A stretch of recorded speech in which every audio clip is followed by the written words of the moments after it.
Hi everyone, this is Aisha Athar, and today I'm presenting my paper titled Deployment of Renewable Energy in the Province of Punjab, Drivers and Barrier.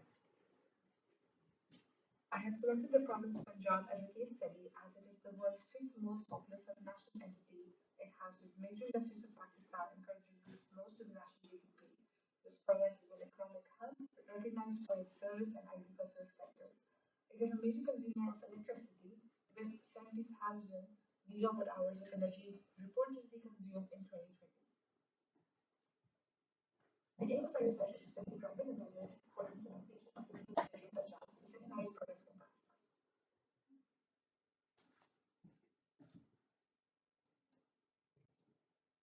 Pakistan has tremendous potential to harness solar and wind power.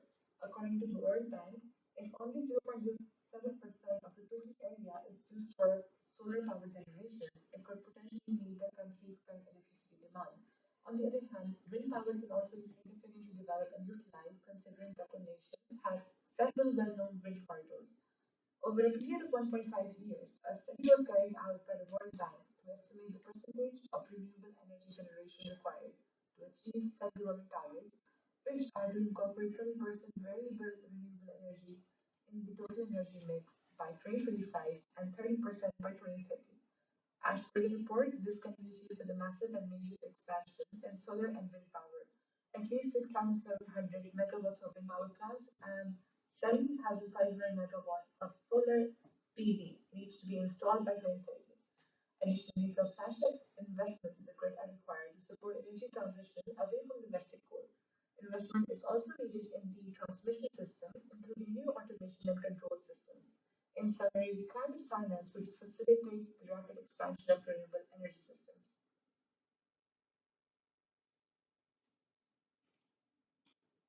According to another assessment conducted by IRENA called the Renewable Readiness Assessment, it has been found that there is approximately 60 gigawatts of economic and technical hydropower production in Punjab. This report suggests that solar PV generation has also grown in Pakistan due to decline in overall solar PV costs.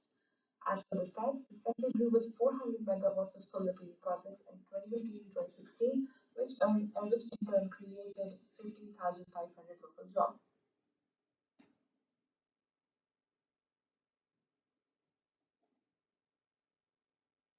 The Energy Department and Government of Punjab has played a pivotal role in introduction of renewable energy in the region.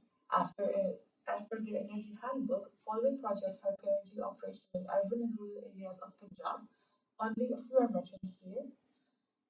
Through these projects and initiatives, multiple social, economic, and environmental benefits are achieved, such as annual energy and cost savings, clean and sustainable energy production, reduced GHG emissions, job creation for local people, promotion of economic activity in villages, and reduction in suffering. For this research study, a survey was carried out. Through the survey, the key findings are people who are financially stable have shown a greater interest in installing on-site energy generation systems. Um, Other factors that affect the use of renewable energy as compared to fossil fuels is the cost of the RE system, incentives from the government, provision of cheap and clean energy, and the return on investment. Some interviews were also conducted with the governing bodies. Uh, it was found that the solar PV projects, such as the solarization of schools and health units, were very successful.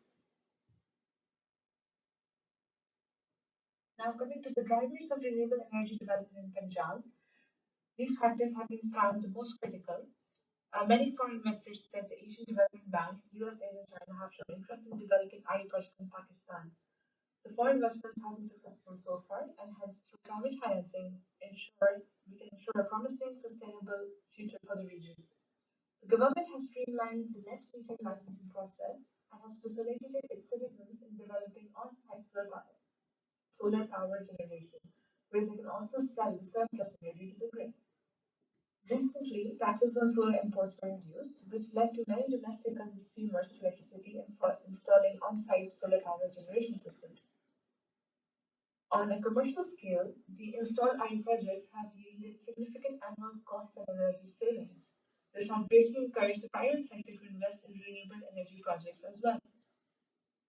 A prominent reason for switching from fossil fuel to renewable energy systems is the overall reduction in carbon emissions and Punjab's carbon footprint.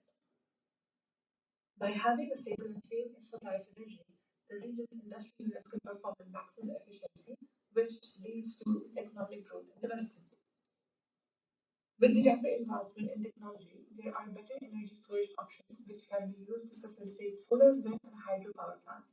It is established that through effective storage options, higher shares of solar, wind, and other renewable energies can be introduced in the energy mix.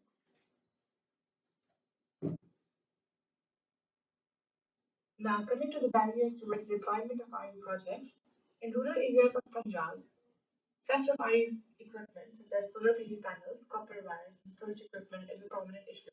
As a security measure, motion detectors, alarms, and perimeter fence can be installed. There is lack of awareness about the types of renewable energy resources available, their installation and storage options, trained professionals, and investment plans. There is an essential need for training programs and related information to be made available nationwide. On the other hand, the installation of a large-scale renewable energy generation project depends on the availability of a large piece of land, type of soil, connecting roads, and electrical infrastructure.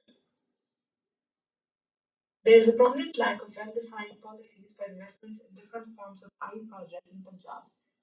There are also regulatory barriers in terms of getting approvals, clearances, and allotment for IE projects. In terms of renewable energy, transaction cost represents the time and money invested in bringing the IE project to operational stage. This includes project financing, approvals and agreements, site analysis, feasibility studies, procurement, and construction. For IE projects, the transaction cost per unit of electricity is a challenge as it is much higher when compared to similar capacity fossil fuel plants. For small-scale projects, there is a lack of capital and RE equipment lending facilities. From the government, there aren't any significant incentives for using on-site RE systems and shifting energy demand from the national grid. Net metering is only allowed for power plants up to 1 megawatt rated capacity. This creates an issue for low capacity power plants which cannot export surplus energy to the grid. Currently, there is a lack of communication between innovation provision agencies, ministries, and other stakeholders, leading to a fragmented nature of RE project application. Among the public, the common perception about RE projects was that their construction and installation costs a lot and they fail in being efficient. This should be rectified by launching public information services throughout the region. The power sector has experienced on average 20% loss in the transmission and distribution of electricity. This is due to poor energy infrastructure, low bill amount recovery, transmission network flaws, outdated methods of monitoring which leads to compromised energy security and electricity theft, and inadequate maintenance of transmission lines. It is critical that the transmission and distribution losses are minimized so that the energy generated from RE systems is not wasted. Thank you for your time.